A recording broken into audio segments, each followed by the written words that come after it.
got something cool I want to talk about. It's going to make a huge talk about making money. I did a coaching call this morning. We had this great question that we answered and had a whole discussion about on the coaching call, and I thought I'd share it with you guys. So you go into a meeting with a seller, and the seller says that you offered basically too little for the property. So you walk into a seller, you go meet a seller, you make your offer. It's interesting because I had a deal we closed today that just went through this scenario. So you went into a meeting with a seller, you offered too low, and the seller says, I can't sell the property for that low. What do you do?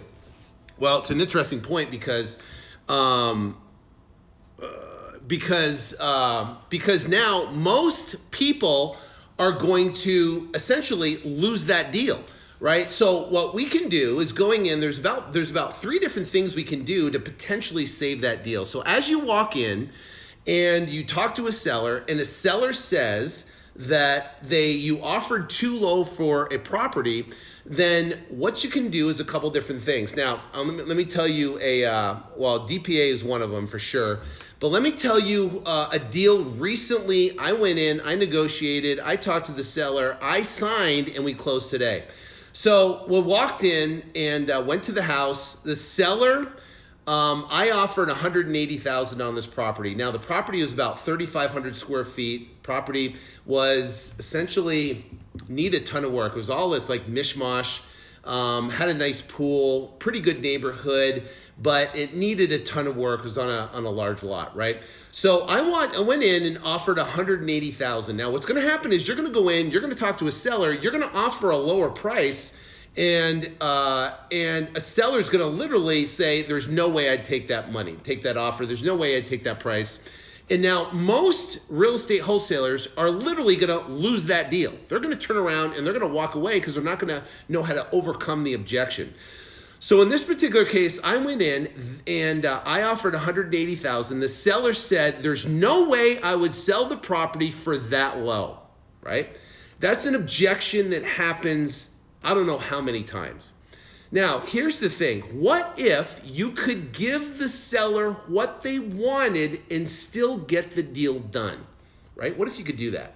So what my immediate reaction says, there's no way I can sell the property for that cheaper price. And I say, great, what can you sell the property for? What could you sell the property for?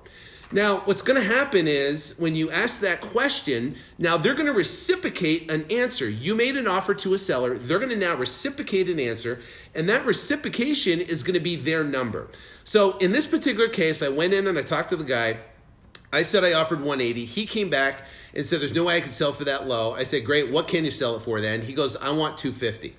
Now, I had to clarify, number one, was 250 inclusive of fees or exclusive of fees, right? Excluding fees. So that's a big difference. So what happened was that I talked to him, I said, "Let me ask a question, $250,000, I can appreciate that, but let me ask a question, is that $250,000 the net number to you, or does that $250,000 include closing costs, realtor commission, fees, and stuff like that? Is that the net number you want?" And he goes, "No, that's exclusive of fees. I want $250,000 cash," right? So now the market for that property was literally essentially an as-is state was, literally $250,000. So I came in, I offered $180. He wanted $250,000. The gap from $180 to $250,000, that's a significant gap, right? That's a huge gap. We can't close that gap. I can't close that gap and negotiate that gap down. There's no way I can do it, right? But now, if the gap between what you offer and what they want is, say, under $10,000, you can negotiate and you can close that gap. If it's $10,000 or less, you can negotiate and close that gap by splitting it down the middle, and you can still make your numbers work. I guarantee it. Or what you can do is make sure you understand that they are getting a net number to them, right? That's incredibly important. So here's what's going to happen. You walk into a seller, you offer a low number to a seller's objection come back and they say, you know what, I can't take an offer that low. I can't sell the property for that low. Most people are stuck. You go back and you immediately ask, okay, well, what can you sell it for? What are you willing to sell it for? I offered 180. They said 250. And that was $250,000 that they wanted net. So now I have a massive gap that I have to close. What do you do? So what would you guys do? Would you walk away from that deal, right? What would you do? Well, someone said DPA. If you don't know what DPA is, down payment arbitrage. That's number one. That's one way, but I'm going to also give you a second way, and I'm going to show you the way I did this particular deal, and I created a deal out of no deal, right? So what happened is the guy said he wanted 250. Then I said, let me ask you a question, right? I appreciate the fact you want 250, but what if we gave you $15,000 down? What if we gave you $15,000 down and you're willing to carry the balance in the form of a note for the, say, 3 or 5 years? Would that be interesting to you? Would you do something like that? Guess what he said? He said, no, I want all my cash up front. So he said, I want all my cash up front. Now, this is a deal that we closed today. So now think about it. Now you walk into a seller, you offer 180. They say, I can't sell for that low. You come in and they say they want $250,000 net. You now offer the down payment arbitrage. Tell them you're giving $15,000 down, carry the balance for 3 to 5 years. They say, no, I want all my cash up front. What do you do? Right? Do you pass that deal? Do you walk away from that deal? What do? You're stuck. You can't do the down payment arbitrage, right? They're not going to take your low offer. 99% of the people are going to walk away from that deal. They're going to walk away. They're going to lose that opportunity. It wasn't a big deal, but we made $7,000 today. The wire came in today on a deal that I went and negotiated and did this exact same thing. Now, here's the thing.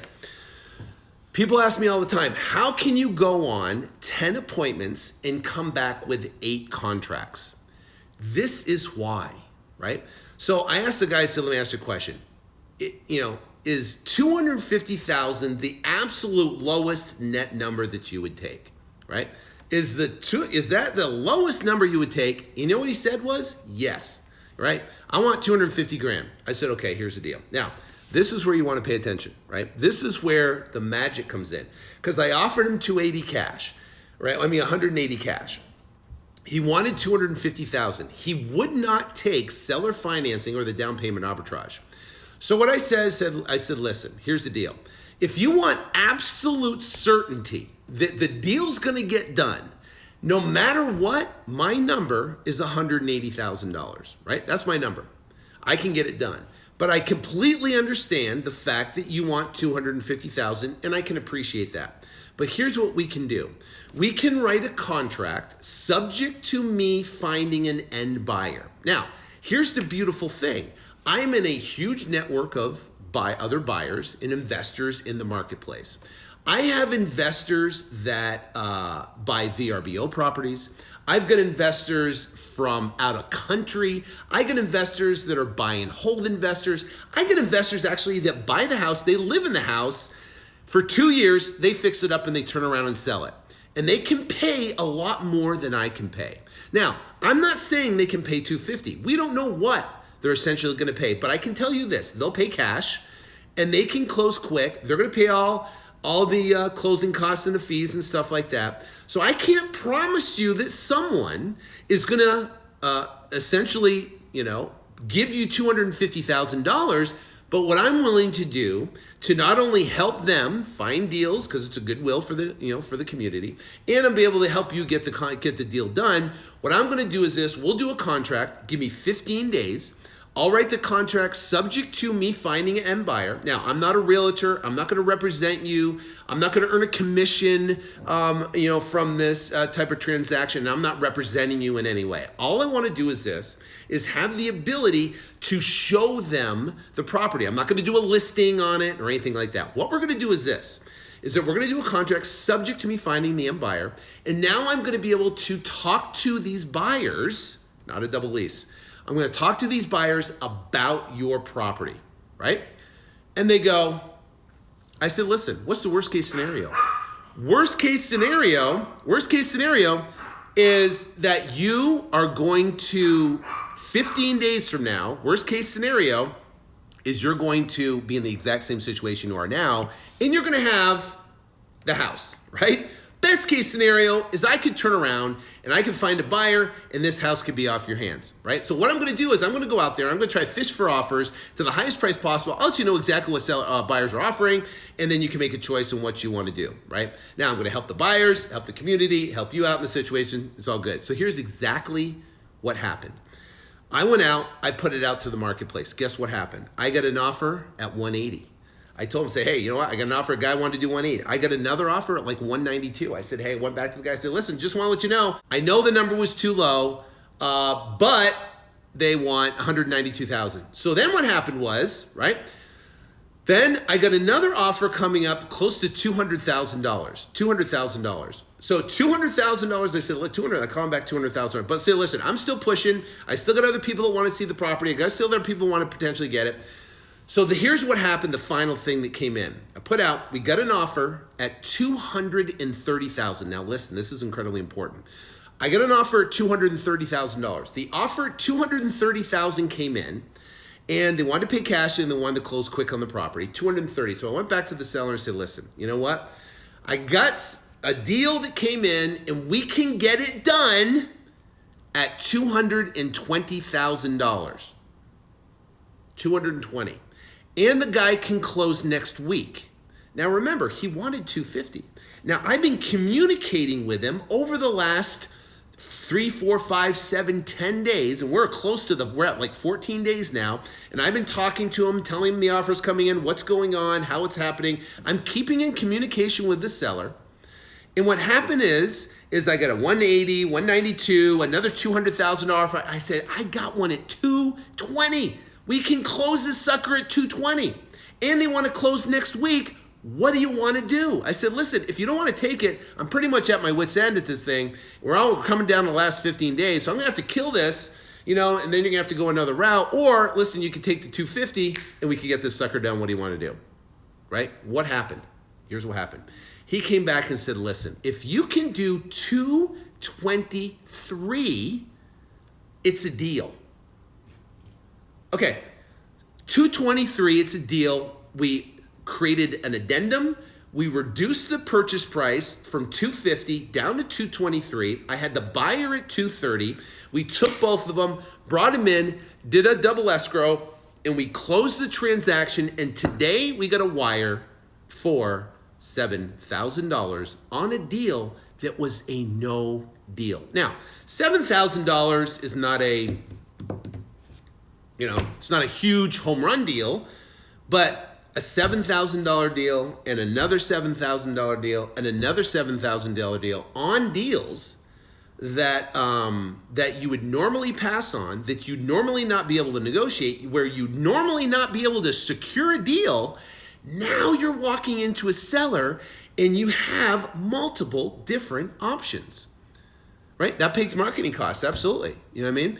So the bottom line is I went into a seller and I was able to figure out their situation, figure out what they wanted, be able to build a relationship with them, be able to find out some offers, and guess what? They turned around and they were able, the guy was happy at $223,000. Now, let me ask you a question.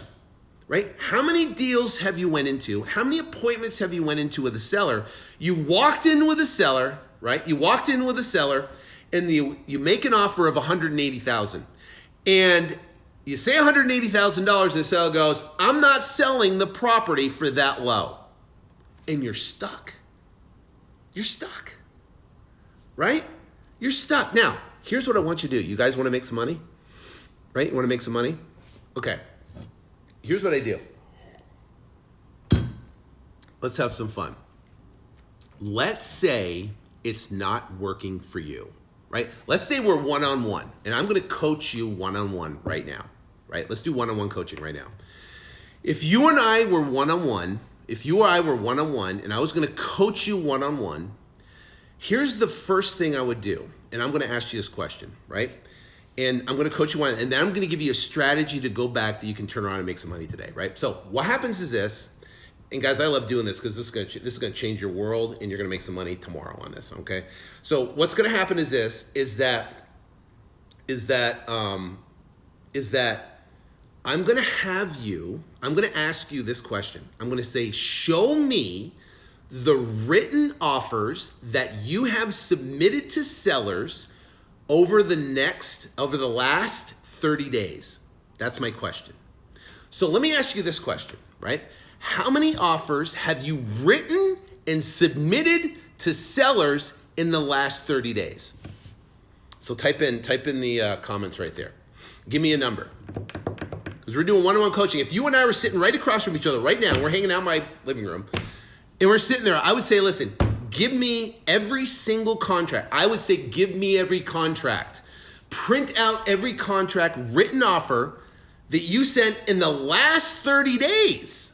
I wish I could just bring you here and we could just sit at the table together. Well, we're sitting at the table together.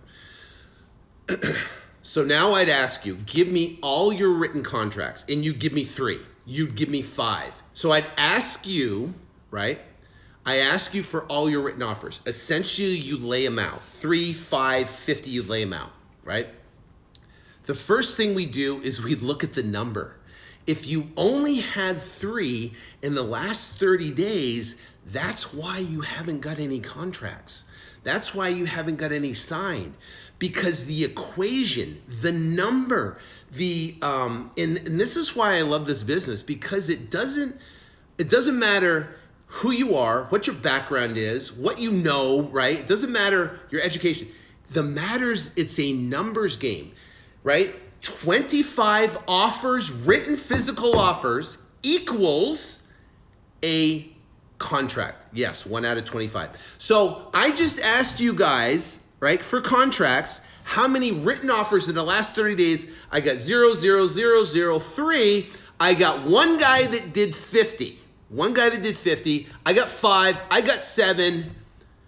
That's not enough. So if you or I were going to sit across the table and we're going to do a coaching, and you and I were going to coach each other, I was going to coach you. I was going to say, give me your written offers. Number 1, I do. So I'd lay them out. Let's call 7. We have all 7. Let's call 7 the number. You want to do that? Okay, we'll say 7.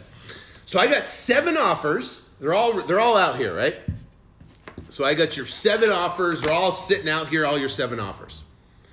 The next thing I would do, and I want you to listen to this, I would look at your offer amount to the seller.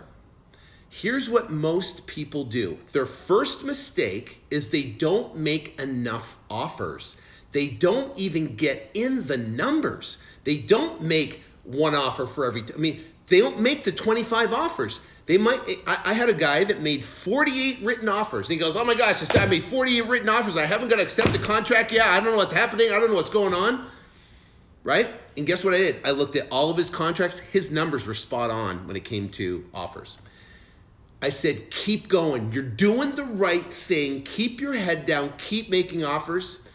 The next 3 offers he made, 2 of them got accepted. And guess what? He got 2 of the biggest deals on the next 2. He almost quit, right? Have you ever read that book, Think and Grow Rich? If you haven't, you got to read it. Think and Grow Rich. The guys in there were digging for gold, and they quit within 3 feet of hitting the biggest gold vein in the history of California. They quit. Imagine quitting, only making 48 offers. The guy submitted 3 more offers, and the next 2 got accepted. And guess what happened? He went out and crushed it. 3 inches. Actually, it was 3 inches. So 3 inches, 3 feet, whatever it was. Yeah. So here's the deal. I would look at your numbers first. First problem is the numbers, right? Maybe it's feet. So the first problem is numbers. How many offers, physically written offers, have you made, right? Physically written.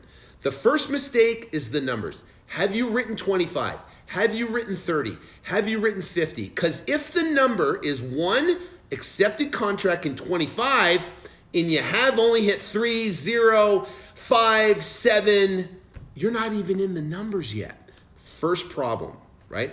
So what's the solution to problem number one? Make more offers. Every single seller lead, you can drive for dollars, you can do bandit signs, you can cold call, you can do ringless voicemail, you can go knock on pre-foreclosure doors, you can do whatever, but the mission is to get in front of a seller and make a written offer. That's number one. Number two, the next problem. Here's the next problem. If you or I were going to sit across the table. I would look at your contracts and I would look at the number offered versus the ARV versus your exit, the actual exit price, and the number offered, right? Here's the second biggest problem I see with people is they offer too low to a seller. They're offering too low. And the problem is more sophisticated investors are outbidding the seller, or they don't know different strategies to be able to get deals done. So here's an example. Let's say, right, you have this $250,000 property and you offer $180,000 on the deal, right? Or think about it. Think if you have a $100,000 house, and I'll just use it, it's easy math, $100,000 house, you do 70% less repairs, less fee, and you do 70%, $70,000, less repairs, $10,000, less your fee, $10,000. Now you're down to a $50,000 offer. You offer 50, but guess what? I know the market's hot. I know the neighborhood's hot, and I know that I could sell or exit that property. I could exit that property at 73% of value, 73,000. And I offer 63 because I know my exit number, and you don't know your exit number, and you offer 50 because you don't know what you don't know. Who's going to win the bid?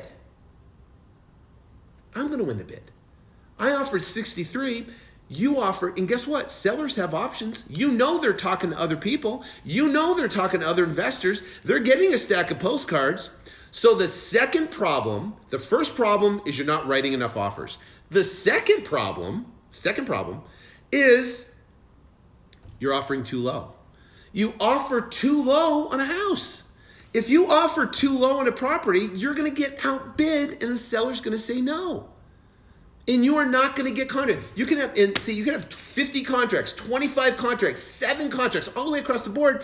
And you might be, I'm submitting offers, but I'm not getting accepted. Why? Because you're offering too low. Here's the solution. The solution is, right? Well, first off, if you're not using REI Automator, if you go to flipmorehouses.com, you can watch the webinar, you can see how it works. Inside of REI Automator has what's called an offer automator. It's a button you press, and it pulls up, and it tells you what the ARV is, and it tells you the exit price. It tells you what you can sell the property for based upon wholesale comps in the area. It tells you what to do, right? Number one, if you don't have that, then you got to look at the lowest of the low comps in any subdivision, and the lowest of the low comps is what people are buyers or cash buyers are buying properties for in the neighborhood, right? Cash buyers are buying properties for. So look at the lowest of the low comps, and that is what cash buyers are buying properties for in the area. You know, if you have an offer lower, slightly lower than that, then guess what? You can sell and make a profit. So it's not 70% less repairs, less fees. And here's the thing. If you're like, I'll take Phoenix for an example. There are certain submarkets that I know I can be more aggressive on my offers than other markets, right? If it's in Tempe, if it's in Scottsdale, if it's in Arcadia, those pretty much areas are some of the hottest, Maryville are some of the hottest areas, right? You have to be aggressive. Guys, this is a seller's market. Inventory nationally is low unless you get up to the higher tier, higher price properties. The inventory is ever increasing in the higher properties. But as the lower price inventory, depending on your market, if you're in California and other stuff like that, of course, the bottom line is that it's a seller's market. That's all I gotta say, right? That being said, so the first problem, you're not making enough offers. Second problem is you're not writing. Now let's talk about what you can do to your 7 contracts, your 3 contracts, all your previous leads you didn't actually make offers on. So let's now look of all the appointments, all the leads you didn't make offers on. Let's visit those. Let's also visit all the basically contracts that you didn't get accepted. Let's visit those and let's make some money with those. Okay, so now we're gonna make some money. So what we're gonna do, number 1, is we're going to go back to each one of the leads that we didn't book appointments to, and we're gonna go book an appointment. We're gonna go back to the appointments we didn't get contracts on, and we're gonna go back to the offers we did not get accepted, and we're gonna go back to all of them, and we're gonna basically go back to them and say, listen, you know what? We're looking to buy one more property. We freed up some extra cash, and we'd like to know if you wanna sell your property. I know you called a while back. I know we made you an offer. I know whatever. I say, listen, we're looking for a property, and we right now can pay it a higher price than we could before, right? So are you still interested in selling your property? So what you're gonna do is you're gonna have a list of leads that came in that you never booked an appointment for because you qualified them out of not being motivated. You went on appointments that you never made offers on, right? And you didn't do anything with, and you made offers to people, but they were too low. So now you're gonna go back to them and say, listen, hey, I freed up some cash, and guess what? We need to buy one more property. Are you still interested in selling, yes or no? Now, some of them are already gonna turn around and sell their property. Some of them already sold the property. But others are gonna say, yeah, we still have that property. Say, great. You know, I love to come meet with you, and I love to make you an all cash offer. Now, what are you gonna do? You're gonna go meet with them. You're going to go talk to them. You're gonna go build rapport with them. You're gonna go write an offer, and you're gonna do those 3 options we just talked about. You're gonna turn around, you're gonna make your cash offer. You're gonna turn around and you're gonna make them a seller financing offer. And then you're gonna turn around and then you're gonna tell them, say, listen, you know what? I can appreciate that and I understand the number you want, but what I'm gonna do is, why don't we do a contract subject to me finding a buyer? I have a ton of buyers. I have VRBO buyers. I have other buyers, I have out-of-country buyers that can pay higher more than me. And what I can do is, let's do a contract subject to me finding a buyer. And then what I can do is I can see if I can help you sell your property, right? And it's now you're gonna have deals. You're gonna have more deals going back to these sellers, going back to these leads, going back to these appointments that you didn't get. And that's what you can do right now, right? It's only 6 o'clock Pacific Standard Time. Go to work. Go to all your leads, all the appointments, and go back to every single one of them right now, tomorrow morning. Get up and go back to them. Call every single one of them. And now you have a strategy to go back and you'll get a contract tomorrow. If you apply this, if you and we were coaching one-on-one, that's exactly what I tell you to do. And guess what? We get on the phone and we start calling these sellers. We start talking to sellers and we turn around and we crush it. And guess what? Here's the thing. That will make you money because now you have something to go back. And now you're going to be able to work a deal with them. Even if they want a higher price, that's okay. The guy wanted $250 on the deal I told you we closed today, made $7,000 on. That deal, $250,000. I knew for a fact it wasn't going to sell for $250. I knew the condition was too bad to sell for $250. I knew that deal was not going to sell for $250. Right? I knew it, but he didn't know that. Right? So what happens? $250. I put it out. I give him feedback. 180, 192, 200, bam, got a good offer, came in, and then turn around, we were able to get that deal. Now, guys, that, my friends, literally, on all the money, I had a guy yesterday, we had an Instagram live that said he spent $10,000 on marketing, and he didn't get a deal yet. I mean, that breaks my heart. $10,000 on marketing.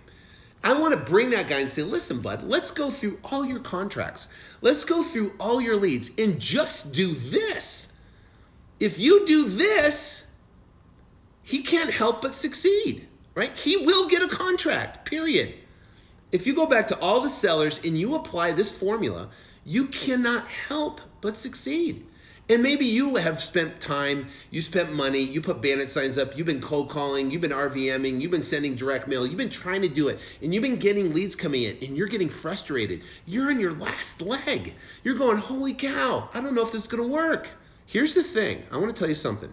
Knowledge, having knowledge, like any knowledge, having a little tweak, a little twist in the mind, a little potential strategy is gold, right?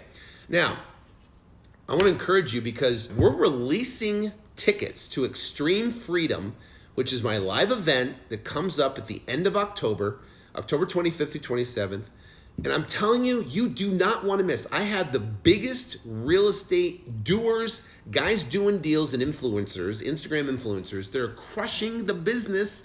And I'm telling you, you do not want to miss it. If you want an absolute infusion in the brain, infusion in your arm of tactics on how to go out and crush it in this business, you are going to get a weekend of dropping so much fire, so much incredible tactics. It will change your world. You'll be coming out on the other side of Extreme Freedom because all we're doing is dropping content just like this. You are going to come out on the other side an absolute real estate wholesaling machine. And you're going to pick a dot, right? What's his name? Steve Jobs talks about the dot. And that dot, the moment in time where everything changed in your life, my mission is to make Extreme Freedom the dot in your life that your trajectory in your life goes in a complete different direction. And you go, holy cow. Definitely want to go that. So now, make sure you guys go out there and crush it. Go back to all your appointments. Go back to all the leads you went to. And I want you to report in. Make sure you DM me with your results, right? DM me your results. All right, guys. Got a jet. About to lose my voice. Have a phenomenal evening. Go out there and crush it. I'll save this for you. Go back and watch it. I'm telling you, it's money. It's money. It will make you money. If you apply it, and I know you guys will apply it because I know you guys want it. And listen, increase the amount of offers. If you increase the offers, then you have this strategy you can do with more people. You're going to get more deals. It's going to happen. You're going to have so many deals. You're wheeling, dealing, and literally what this does is you're squeezing every potential deal. You're turning over every single stone. You're squeezing every dollar out of every lead you possibly can to make this work. So definitely DM me on the results you get because I'm excited to hear about it. So have a blessed evening. You guys go out there and crush it, and God bless. Make sure you go to Extreme Freedom Live, and it's first come, first serve, and it's assigned seating. So the seating will be released, and you click on your seats, and it's the closest to the stage. So you definitely want to do that. So I'll talk to you soon.